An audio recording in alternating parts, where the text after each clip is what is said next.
বিসমিল্লাহির রহমানির রহিম। সকল প্রশংসা আল্লাহর, সকল ক্ষমতার মালিক আল্লাহ মহান। আসসালামু আলাইকুম আমার প্রাণ প্রিয় সকল আপনজন, কেমন আছেন? জুম্মা মোবারকবাদ। আজকে হচ্ছে 13/6/2025 সাল। আল্লাহর নামে কাজ শুরু করলাম। আমি আমার আল্লাহর ঘরে সালাম ও দোয়া পৌঁছে দিলাম।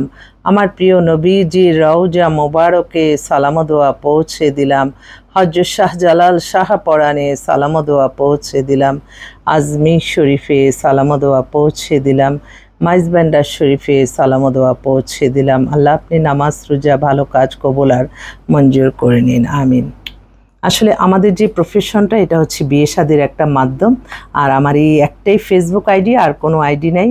প্লিজ দয়া করে, আমার ছবি দিয়ে অনেকে ফেক আইডি খুলেছে, তারা চালাচ্ছে, এটা নিশ্চয়ই কোনো ছেলে। কারণ প্রত্যেকটা বোনই আমাকে ফোন করে বলে তোমার সাথে অনেক কথা হয়েছে। তখন আমি বলি আমার সাথে তোমাদের হোয়াটসঅ্যাপে যোগাযোগ করবা এবং ভিডিও কলে কনফার্ম হয়েই কথা বলবা। আমার হোয়াটসঅ্যাপ নাম্বারটা বলে দিচ্ছি, 01971860261। আর আমাদের এখানে অসংখ্য দেশে এবং বিদেশের পাত্র পাত্রী রেডি আছে। আপনাদের যাদেরই প্রয়োজন বিয়ে শাদী, ইনশাল্লাহ আমাদের অফিসে সরাসরি চলে আসতে পারেন। আমাদের অফিসের ঠিকানাটা বলে দিচ্ছি, বাড়ি number 8, block B, main road, Banasree, Rampura. আর একটি কথা, যেহেতু এই সামাজিক যোগাযোগ মাধ্যম এখন সবার হাতে হাতে, আমরা চেষ্টা করব আমরা ভালো কিছু প্রচার করতে, যার দ্বারা মানবতার কল্যাণ হবে, দিনের দাওয়াত দেওয়া। মানে আমরা ইসলাম পৃথিবীর শ্রেষ্ঠ ধর্ম, ইসলামকে অনুসরণ করেই আমরা ভালো থাকব, অন্য কোনো ওয়েতে নাই। তাই সেজন্য মানুষের নামে মিথ্যা কাল্পনিক গল্প বানিয়ে মানুষকে হয়রানি থেকে আমাদের বেরিয়ে আসতে হবে। আমাদের মনে রাখতে হবে, আমাদের এই পৃথিবীতে আমরা ক্ষণিকের জন্য আসছি।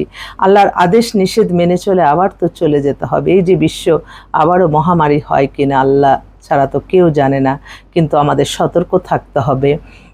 আমরা যেন কারোর প্রতি হিংসা বিদ্বেষ না থাকে, ক্ষমতার অপব্যবহার না করি, আমরা যাতে ক্ষমতার লোভী না হই, যার যেটা দায়িত্ব সেই দায়িত্ব যাতে আমরা পালন করি। আমি সবসময় আমার সবসময় মনে হয় যে এমন দেশটি কখন হবে যে দেশে কোনো বৈষম্য থাকবে না, একজন অনেক হাজার কোটি টাকার মালিক, আরেকজন হয়তো থাকার জায়গাও নাই। এই বৈষম্যহীনতা আমরা কবে দূর হবে? বিত্তশালীরা শুধু বিত্তশালী হবে, ক্ষমতাশালীরাই ক্ষমতাশালী হবে, কিন্তু সাধারণ মানুষ আমরা আমাদের মতোই থাকবো। এই বৈষম্য থেকে বেরিয়ে আসা দরকার। যাদের কারণে আমরা ক্ষমতা পাবো তাদেরকে মূল্যায়নটা আগে করতে হবে।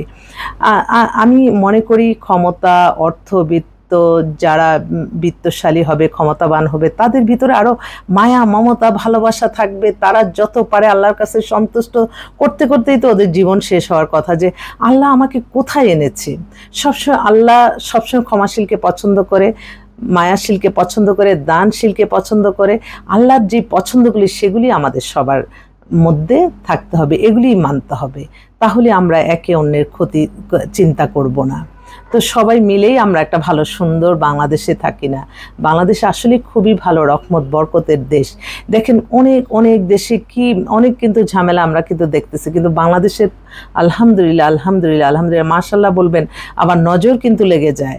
সেজন্য আমিও সবসময় মনে করি আল্লাহ, দেখি যে যখনই দেখি একটা রঙিন জীবন, তখন দেখা যায় যে আরেকজনে এটার প্রতি হিংসা আসে। আসলে যার ভিতরে বিন্দু মাত্র হিংসা থাকবে সে কিন্তু কখনোই জান্নাতে প্রবেশ করতে পারবে না। তাই হিংসা থেকে আমাদের বেরিয়ে আসতে হবে। যে যতক্ষণ যেই অবস্থানে আছেন, যে প্রফেশনে আছেন, যে দায়িত্বে আছেন, এটা মনে করতে হবে আল্লাহর দেওয়া দায়িত্ব, কমিটমেন্ট, ওয়াদা, এটা আমার পালন করতে হবে। ওয়াদা ভঙ্গকারীকে আল্লাহ পছন্দ করে না। সব কিছু মিলেই আমরা একে অন্যের ভালোটাই চিন্তা করব, খারাপ কোনো চিন্তা মনের ভিতরে রাখতে নেই।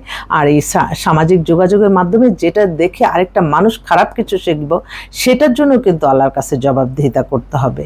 তাই বলবো, আমরা সবাই মিলেই আমরা ভালো থাকবো ইনশাল্লাহ। তো আসবেন, আমাদের অফিস খোলাই আছে। আর এই সামাজিক যোগাযোগের মাধ্যমে এই যে ছবি সারি একটু করে, এটা জাস্ট নিজের ভালো লাগার জন্য, আর অন্য কোনো কিছুই না। তো সবাই ভালো থাকবেন। শুধু ফোন আসতেছে, আমার কিন্তু কোনো ছুটি নেই। আমি কিন্তু একটা দিনের জন্য আমি কোনো ছুটি ভোগ করিনি। আমি কাজের ফাঁকে ফাঁকে আমি সব কিছু করি। তো সবার দোয়া ভালোবাসা নিয়েই এই ভালো কাজগুলি করে যেতে চাই। আপনাদের সাহায্য সহযোগিতা প্রয়োজন। আসসালামু আলাইকুম।